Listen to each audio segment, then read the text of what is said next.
আল্লাহ সর্ব অবস্থায় আমাদের সবার মঙ্গল করুন সেই দোয়া এবং শুভকামনা জানিয়ে শুরু করছি আপন ঠিকানার আরও একটি বেসিক ভিডিও। আপনারা যদি এই অনুষ্ঠানে অংশগ্রহণ করতে চান দয়া করে আমাদেরকে ফোন করবেন। আমাদের ফোন নম্বর হচ্ছে 09639888777। কে রয়েছে আমার সঙ্গে একটু জানার চেষ্টা করি। আপনার নাম কি? রুমি আক্তার। বয়স? আনুমানিক 21। এটা কে লিখে নিয়ে আসছে? আপনি নিজে লিখেছেন? যদিও কখনো পড়াশোনা করিনি, বান্ধবীর কাছ থেকে একটু একটু পড়াশোনা শেখা। বান্ধবীর কাছ থেকে শিখে আপনি লিখেছেন? আচ্ছা, আমি বেসিক কিছু ইনফরমেশন যেগুলো আপনার মনে আছে একটু নিয়ে নিই। আপনার বাবার নাম? আব্দুল কাদের। আব্দুল কাদের। মায়ের নাম? মনি বেগম। আপনারা বলেছেন 5 ভাই বোন না? জি। আপনার বড় ভাইয়ের নাম মনে নাই? জি না। বড় বোনের নাম? মৌসুমী। মেজো ভাইয়ের নাম? রাসেল। আপনার নাম হচ্ছে রুমি আক্তার, এটা বাবা মায়ের দেয়া নাম? জি। চেঞ্জ হয়নি নাম? জি না। আর হচ্ছে ছোট ভাইয়ের নাম? হৃদয়। আপনার বাড়ি কোথায় এই ব্যাপারে কোনো তথ্য আপনার মনে আছে? আমাদের দেশের বাড়ি কুমিল্লা চাঁদপুর। কুমিল্লা চাঁদপুর, এতটুকুই মনে আছে। আপনার ছোটবেলার ছবি আছে জি। হারিয়ে যাওয়ার পরে, কিন্তু এটা তো দেখে তো কিছু বোঝা যাবে না। বোঝা যাচ্ছে না। একদম প্রথম থেকে বলেন তো কি ঘটেছে, একটু বিস্তারিত শুনি আমি। আমি ছোটবেলার থেকে আমার মা আমাকে বাসা বাড়ির কাজে দিয়ে দিতেন। কেন দিত? ওই যে পড়াশোনা করতে চাইতাম না। তাতে কি হয়েছে? আপনার বাবার আর্থিক অবস্থা কেমন ছিল? আমার বাবা তো সংসারে কোনো রকম খরচ বহন করতেন না। আপনি বুঝলেন কিভাবে এটা?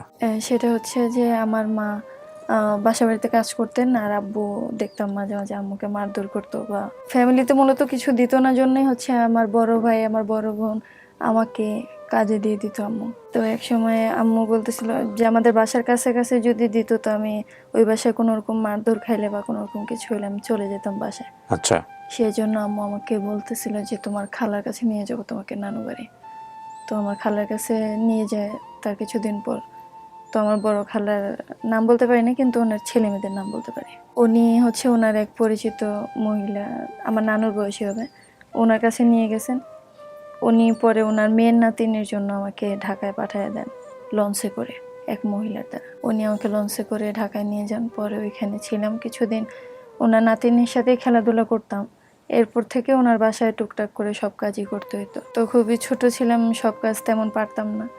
সেজন্য ওনারা অনেক সময় আমার গায়ে হাত তুলতো। একবার তো আমাকে মেরে আমার মাথাও ফাটাই দিছে, এখনো দাগ আছে মাথায়। বা অনেক সময় ক্ষুধা লাগলে খাবার না পাইলে লুকায়া চুরি করে খাবার খাইতাম, সেজন্য মারধর করতো। তো একদিন ভাবতেছিলাম যে আমি এখান থেকে বের হয়ে যাব। তখন একদিন উনি ওনার বলতেছিলেন ওনার মেয়ের জন্য মাদ্রাসাটা ওনার বাসা থেকে একটু কাছে, বলছে নাস্তা নিয়ে যাও। পরে নাস্তাটা ওনার মেয়েকে দিয়ে আমি ওখান থেকে চলে আসছিলাম। রাস্তা দিয়ে যাওয়ার পথে কিছু লোকজন আমাকে পাওয়ার পরে ওনারা। কিছু লোকজন পাইলো কিভাবে আপনাকে? আপনি তো স্বেচ্ছায় বের হয়েছেন ওখান থেকে। জি।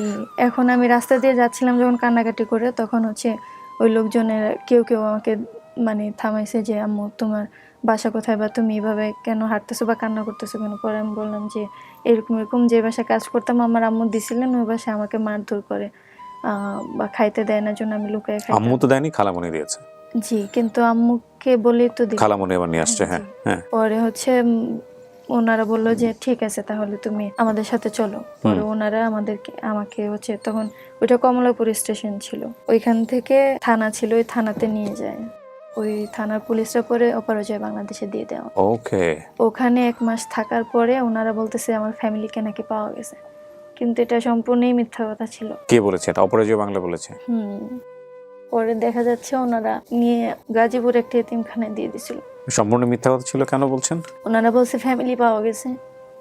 আমি তো ফ্যামিলির আশাতে বের হয়েছিলাম, পরে দেখা যাচ্ছে না, ও ম্যাচ করেনি। ওনারা নিয়ে একটা এতিমখানায় দিয়ে দিয়েছে সমাজসেবা।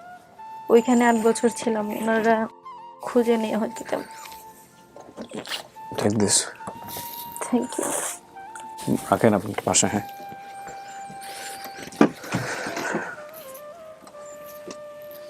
ওখান থেকে আপনাকে এতিমখানা দিয়ে দেওয়া হয়? জি, ওইখানে 8 বছর ছিল এতিমখানাতেই? জি। কি করতেন ওখানে? ওইখানে পড়াশোনা তো করায়নি, ফ্যামিলি ছাড়া স্কুলে ভর্তি করবে না। আর ওইখানে প্রশিক্ষণ নিয়েছিলাম কিছু। ওনাদের এখানে তো 100 বাচ্চা থাকতো, ওদেরকে দেখাশোনা করতাম। আপনি তো বাচ্চা, আপনি আর বাচ্চা দেখবেন কিভাবে? যেমন তখন তো ছোট ছিলাম, ও একটু বড় হয়ে যাওয়ার পরে বড় যারা ছিলেন তারা দেখাশোনা করতো। তারপর যখন আমি বড় হয়ে গেলাম তখন আবার আমাকে দায়িত্ব দেওয়া হয়েছে বাচ্চাদেরকে রাইট পিটি করানো বা যে নিয়ম কানুন গুলো আছে ওগুলো মেনটেন করার জন্য। পড়াশোনা করতেন ওই সময়টাতে? জি না, আমি সিলেট যখন বড় হয়ে গেলাম, আমার বয়স 16, তখন 16 প্লাস হবে, তখন তো আমি কিছুটা হলেও বুঝতে পারতেছি। তখন আমি বলছি যে আপনারা কেন আমার বাবা মা খুঁজে দিচ্ছেন না, না দিলে আমাকে সিলেট সেন্টার পাঠিয়ে দেন। সিলেটেও তো একটা সমাজসেবার প্রতিষ্ঠান আছে। কেন সিলেট? ওইখানে দিয়ে কারণ হচ্ছে সিলেট আমাদের আমার বাবা মা সহ আমরা ভাড়া থাকতাম সিলেটে? জি, সিলেট কদমতলি বলতে পারি, এরপর কিছু বলতে পারি না। সিলেট কদমতলি নেমে আমরা সিএনজি করে কোথায় জানি যাই, নামার পরে বাসাটা কিছুটা দূর ছিল। ওখানে ভাড়া থাকতেন? আত্মীয় স্বজন তো কুমিল্লা চাঁদপুর।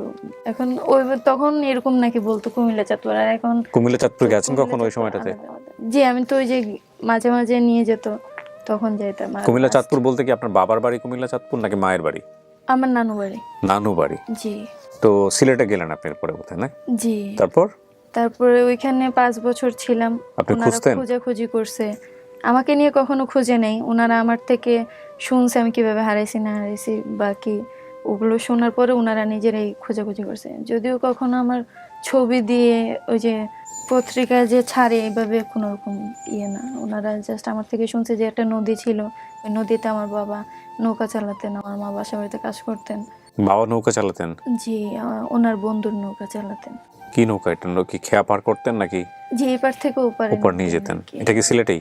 জি। কদমতলি থেকে আশেপাশে?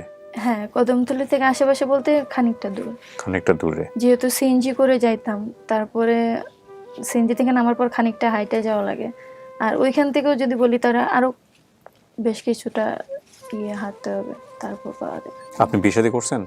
জি না, এখনো বিয়ে শাদী করেন নাই। ওনাদেরকে ছাড়া বিয়ে শাদী কেমনে করা যায়? কারণ এই 3 ছেলে মেয়েদের তো কেউ ওইভাবে করতে চায় না। তাছাড়া আমি কখনোই চাই না আমি এতিম অবস্থায় বিয়ে করি। কেন চান না? কারণ এতিমদেরকে সবাই দুর্বল মনে করে। সিলেটের এখান থেকে আপনি এখন কি নিজেই জীবনযাপন? এখন আমি ওনাদেরকে, আপনাদের সাথে এর আগে যোগাযোগ হয়েছিল আমার 2-3 মাস আগে, তখন ওনারা বলছে যে যদি প্রতিষ্ঠানে থাকেন তাহলে এখানে করতে পারবেন। মানে প্রতিষ্ঠানে থাকলে আপন ঠিকানা আসতে পারবেন না? হ্যাঁ। এটা কে বলেছে?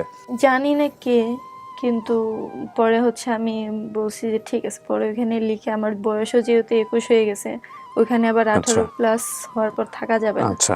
পরে লিখিত দিয়ে ওখান থেকে বের হয়ে তো ওনাদেরকে বলছি আমি তো এমনি যাইতে পারি না, আমার তো কেউ নাই, আপনারা যদি একটা চাকরি, আমার ভালো একটা সেফলি একটা থাকার জায়গা করে দেন। পরে দিয়ে দিছে, চাকরিও দিয়ে দিল ওনারা। সরকারি চাকরি করছেন আপনি? সরকারি না, এটা বেসরকারি। আচ্ছা। ওইখানে করি, ওনাদের যে একটা ক্যান্টিন আছে ওইখানে, আর হচ্ছে ওনাদেরই একটা হোস্টেল আছে, ওই হোস্টেলে থাকি। মানে খুবই কষ্টকর একটা স্টোরি। আপনি এই যে এত সুন্দর করে কথা বলেন, আপনার শব্দের উচ্চারণ এত ভালো, এটা কিভাবে? ছোটবেলার থেকে আমি তো আমি যখন হারাইছি আমার মনে হয় যেন আমার বয়স 7-8 হবে। তো তখন থেকে আমি যেহেতু শহরে বড় হয়েছি, এই জন্য সবসময় শুদ্ধ ভাষায় কথা চলে আসে। আমি যে আমাদের সিলেটে যে মেয়েদেরকে পুরি পোয়া বলে কথা বলে, এইভাবে কথাগুলো আমার আসে না। কারণ মানে দিনাতিপাত করেন কিভাবে? একাই থাকেন? জি, যেহেতু মহিলা হোস্টেল খুবই সেফ একটা জায়গা। বাবা আমাকে চিনবেন দেখা হলে? জি অবশ্যই। আমার মা ফর্সা একজন মানুষ, একটু শর্ট, আমার বাবা আবার অনেক লম্বা। আপনি অনুষ্ঠানে আসার জন্য এর আগেও যোগাযোগ করেছিলেন? জি। আচ্ছা, খোঁজ পেলেন কিভাবে অনুষ্ঠানের? খোঁজ পেয়েছি আমার এক আন্টির মাধ্যমে। ওইখানেই যখন থাকতাম, আমি আবার ব্লক বাটিকের কাজ করি। আচ্ছা। এগুলো বিক্রি করার জন্য আমি বাইরে বের হওয়ার অনুমতি নিছি লিখিত দিয়ে, ওইখানে ডিসি স্যারের কাছ থেকে। তো ওনার বলতে আমি বেরোতে পারবো। পরে যখন আশেপাশের দোকানগুলোতে বিক্রি করতাম, তখন একজনের কাস্টমারই আমার, ওনার কাছ থেকে তথ্য পেলাম যে তুমি যেহেতু এইভাবে হারিয়ে গেছো, আর যে কেব্রিয়া কিন্তু একটা অনুষ্ঠান আছে, অনুষ্ঠানটা তুমি একটু দেখো। উনি 2-1টা অনুষ্ঠান আমাকে দেখালেন। পরে আমার মনে হচ্ছে যে আসলে এখানে গেলে আমি আমার ফ্যামিলিটা পাবো। পরে ওনারা বললো যে আমি তাহলে নক করি ওনাদেরকে। পরে তো ওইভাবে যোগাযোগ হয়েছে না? জি। আপনার বেশ কিছু এখানে বর্ণনা আছে বাড়ির সম্পর্কে, এখানে আমি একটু বলি। ওনার বাবা বন্ধুর নৌকা চালাতেন এপার থেকে ওপার, যদিও আমরা নদীর এপারে থাকতাম, ওপারে মাছের বাজার ছিল, লেপ তোষকের কারখানা, বাটন ফোনের দোকান, স্বর্ণের দোকান, কয়েকটা হোটেল, মসজিদের সামনে পুকুর, পাশে ছিল মাদ্রাসা, তার একটু সামনে একটা ডাক্তারের বাড়ি ছিল। ওই বাড়িতে আমার মা কাজ করতেন, লোকটা ছিল হিন্দু। একদিন আমার মা পিঠা বানিয়েছিলেন, আমি বারবার আম্মুকে বিরক্ত করছিলাম আরেকটা দাও বলে।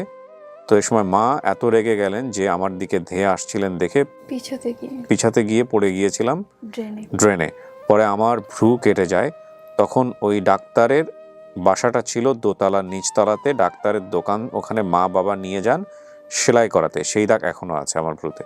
সো আপনার এরকম কিছু মেমোরি আছে। এখানে আরেকটা জিনিসও বলেছে, মাছের বাজারের পাশে এক মোল্লা বাড়িতে আগে আমরা থাকতাম, জি আর এই পারে আমরা যে জায়গায় থাকতাম নামটা মনে নেই, কিন্তু আমাদের বাসার পাশে ছিল গরুর গোয়াল, পাশে দুটো পুকুর, আমাদের ঘরের পেছনে অনেক ক্ষেত ছিল, সামনে বড় দুইটা মাঠ ছিল, বাড়িওয়ালার দোতলা বিল্ডিং ছিল, বিল্ডিংটার সামনে টিনের ঘর বানিয়ে ওনারা থাকতেন। ওনাদের পাশের ঘরটাতে থাকতেন আরেকটা পরিবার, এবং ওই পরিবারের একজন প্রতিবন্ধী ছিল, উনি কিছু করতে পারতেন না, ওনার বউ ওনার সেবা করতেন। এই মহিলা বাসায় হাঁস মুরগি পালতেন, আর বাড়িওয়ালা পালতেন হাঁস মুরগি, গরু, ছাগল। একবার আমাদের বাসার সামনে মাঠে খেলতে গিয়ে ছাগলের দড়িতে বেঁধে পরে হাতের কবজিতে খুব ব্যথা পেয়েছিলাম। এই যে তথ্যগুলা, এগুলো আপনার পরিবার পেলে আপনি যদি আসে তাহলে এগুলো মিলাই নিতে পারবেন আপনি। জি কুমিল্লার চাঁদপুর ওনার বাড়ি উনি বলছেন, আর সিলেটের কোথায় জানি বললেন, সিলেট কদমতলি। কদমতলির থেকে একটু সামনে যদি কোনো নদী টদী পাওয়া যায় আশেপাশে, জি জি সেখানে ওনার বাবা আব্দুল কাদির, উনি সে নদীতে বন্ধুর নৌকা চালাতেন। এই হচ্ছে বিষয়।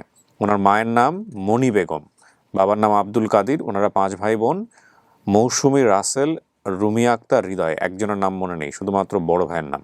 জি কি করেন বাবা মায়ের কথা মনে পড়লে? কিছুই করি না, ছোট থাকতে খুব কান্না পেতাম, এখন আর কান্না পায় না।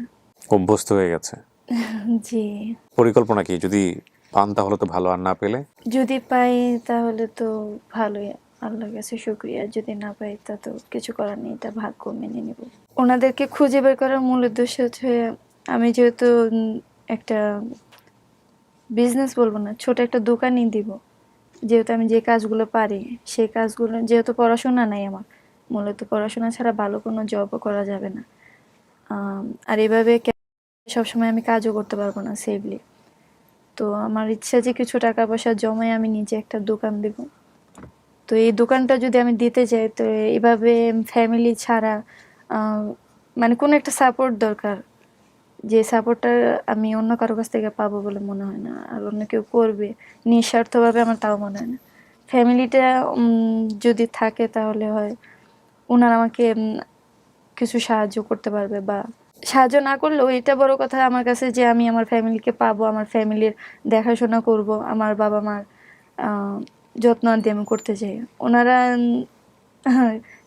হয়তো মেয়ে মনে মানে মেয়েরা তো, ওনারা গ্রামের মানুষরা মনে করে মেয়েরা হচ্ছে অবলা মনে করে, ওনারা মনে করে যে মেয়েরা কিছু করতে পারবে, মেয়েদের দিয়ে কিছু হবে না।